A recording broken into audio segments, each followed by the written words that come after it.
گلگت بلتستان میں گلیشیئر پھٹنے سے سیلابی صورتحال، متعدد دیہات زیراب۔ غزر میں 100 سے زائد گھر متاثر، سینکڑوں لوگ نقل مکانی کر چکے۔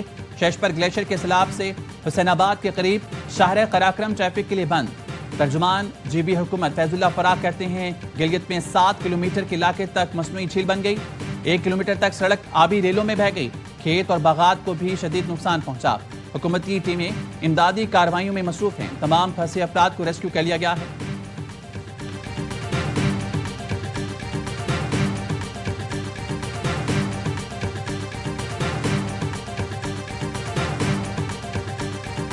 چین پاکستان کی جو دوستی ہے ہر دن مضبوط ہو رہی ہے۔ چین نے پاکستان کے ساتھ ہمیشہ تعاون کیا ہے، ہمیشہ دوستی کا ہاتھ بڑھایا ہے۔ یہ اسٹریٹجک پارٹنرشپ ہے۔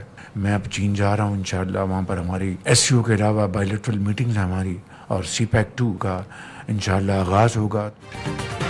چین سے پاکستان کے تعلقات سدا بہار ہیں۔ آئندہ ہفتے چین جا رہا ہوں، SCO اجلاس میں شرکت سمیت 2 طرفہ ملاقاتیں ہوں گی، CPEC 2 کا آغاز ہوگا۔ وزیر اعظم شہباز شریف کی کابینہ اجلاس میں گفتگو، کہا پاکستان کی تاریخ میں چین نے ہمیشہ تعاون کیا۔ خیبر پختونخوا میں کلاؤڈ برسٹ اور سیلاب سے بے پناہ جانی مالی نقصان ہوا، وفاق نے صوبائی حکومت کے ساتھ بہت خلوص کے ساتھ تعاون کیا۔ متاثرہ علاقوں میں بحالی کا کام باقی ہے۔ افواج پاکستان امدادی کاموں میں بھرپور حصہ لے رہی ہیں۔ سپہ سالار خود اس ریلیف کے کام کو لیڈ کر رہے ہیں۔ موسمیاتی تبدیلی سے نمٹنے کے لیے ذمہ داری بڑھ چکی ہے، اس میں کسی قسم کی سستی کی گنجائش نہیں۔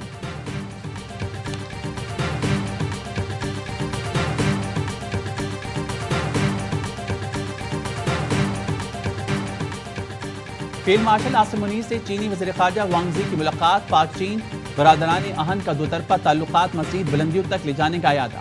پاکستان اور چین کا علاقائی امن و استحکام، سلامتی اور خوشحالی کو فروغ دینے پر مکمل اتفاق۔ ISPR کے مطابق چینی وزیر خارجہ نے پاکستان کی خود مختاری اور ترقی کے لیے غیر متزلزل حمایت کا اعادہ کیا۔ فیلڈ مارشل نے پاکستان کی مسلسل حمایت پر چین کا شکریہ ادا کیا۔ ملاقات میں علاقائی سلامتی، انسداد دہشت گردی اور باہمی دلچسپی کے امور پر تبادلہ خیال، پاک چین اسٹریٹجک شراکت داری کو فروغ دینے کا پختہ عزم کیا گیا۔ چینی وزیر خارجہ پاکستان کا دورہ مکمل کر کے وطن واپس روانہ۔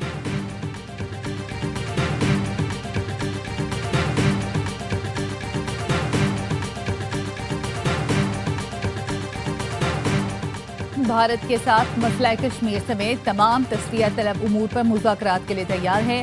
نائب وزیر اعظم اسحاق ڈار کہتے ہیں امریکی وزیر خارجہ کا دورہ پاکستان ابھی شیڈول نہیں۔ وزیر اعظم شہباز شریف 30 اگست کو چین جائیں گے، SCO اجلاس میں شرکت کریں گے۔ OIC وزرائے خارجہ کا ہنگامی اجلاس پیر کو جدہ میں طلب، اسحاق ڈار پاکستان کی نمائندگی کریں گے۔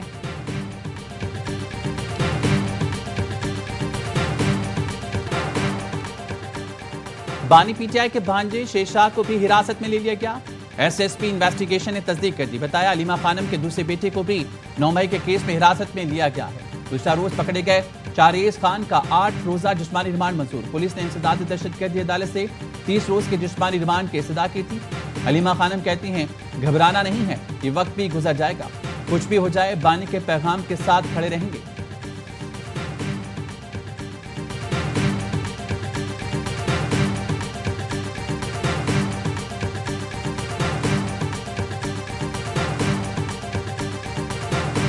بانی PTI کے فیملی ممبرز کو گرفتار کر کے سیاسی تناؤ پیدا کیا جا رہا ہے۔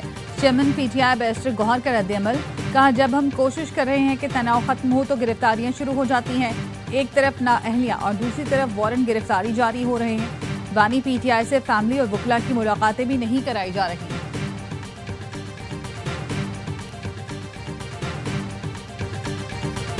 ویڈیو بنا کر دھمکیاں دینے والے فتنہ خارج کے 4 دہشت گرد پکڑے گئے۔ حساس ادارے نے راولپنڈی اور حسن ابدال سے گرفتار کیا۔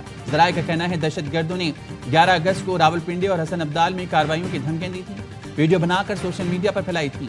دہشت گردوں کے زیر استعمال گاڑی بھی برآمد کر لی گئی۔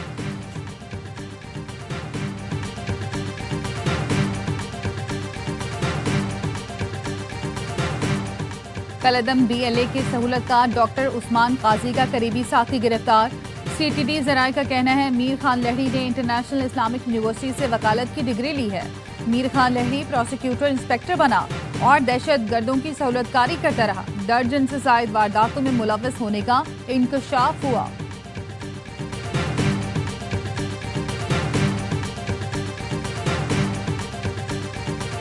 وفاقی کابینہ نے یوٹیلیٹی اسٹور کارپوریشن ختم کرنے کی منظوری دے دی، تمام ملازمین بھی فارغ ہو جائیں گے۔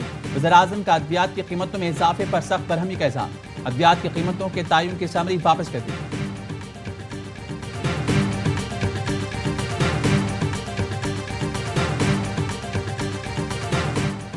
بھارت کی جانب سے دریائے ستلج میں چھوڑا گیا سیلابی ریلا پاکستان میں داخل، دریائے ستلج میں گنڈا سنگھ والا پر درمیانے درجے کا سیلاب، پانی کا بہاؤ 1 لاکھ کیوسک سے بڑھ گیا۔ محکمہ آبپاشی کا کہنا ہے دریائے ستلج میں 24 گھنٹے کے دوران اونچے درجے کے سیلاب کا خدشہ ہے۔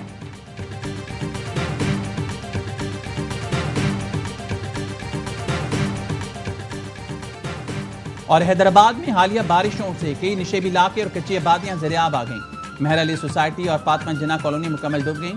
لوگوں نے گھروں سے نکلنے کے لیے اپنی مدد آپ کے تحت کشتیاں بنا لی، ہزاروں مقیم ریلیف کے منتظر۔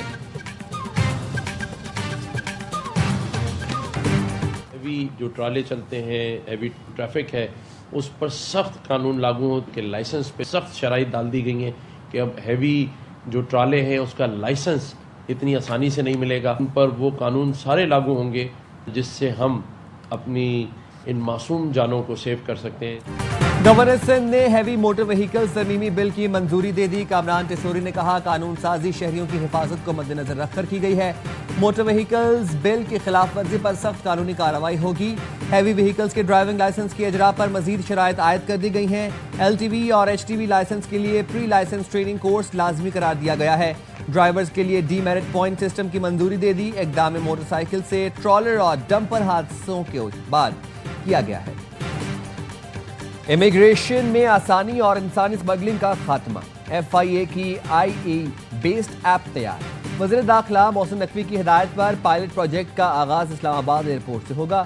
محسن نقوی کی زیر صدارت FIA ہیڈ کوارٹر اسلام آباد میں اجلاس۔ وزیر داخلہ نے کہا اقدام سے انسانی اسمگلنگ کی روک تھام کے ساتھ مسافروں کو قطاروں سے نجات ملے گی۔